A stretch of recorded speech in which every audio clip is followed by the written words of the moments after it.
प्रसवतील त्या तिन्ही देवी श्री विष्णूंचे अंश मानवी. धन्य दशरथा तुला लाभला देव पित्याचा मान. हे यज्ञपुरुषाचे वचन खरं ठरलं.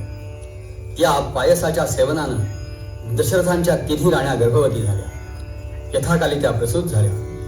कौशल्येला श्रीराम, सुमित्रेला लक्ष्मण, तसा शत्रुघ्न आणि कैकेयीला भरत असे 4 तेजस्वी पुत्र जन्माला आले.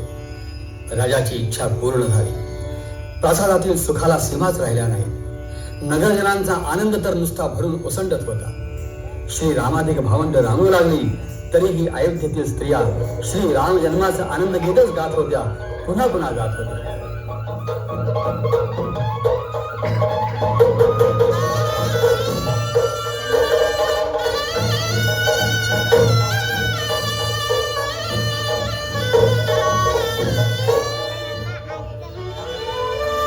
चैत्र मास त्यात शुद्ध नवमी तिथी.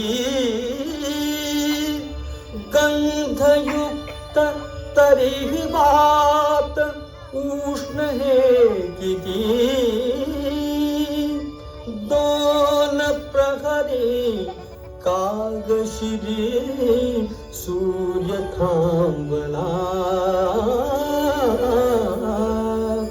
राम जन्मला ग सखी, राम जन्मला. राम जन्मला ग सखी, राम जन्मला. राम जन्मला ग सखी, राम जन्मला.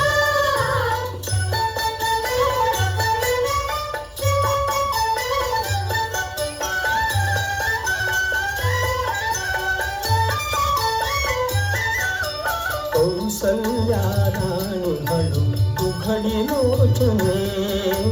तिथून जाय माझ स्वतः पुत्र दर्शने. ओघळले आसु सुखे कंठ दाटला. ओघळले आसु सुखे कंठ दाटला. राम जन्मला ग सखी, राम जन्मला. राम जन्मला ग सखी, राम जन्मला.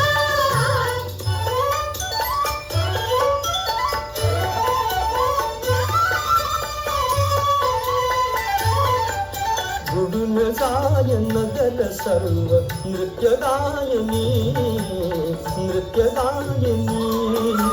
सूररंग कालयात मग्न मेदिनी, मग्न मेदिनी. डोलत से तीही जरा शेष डोलला.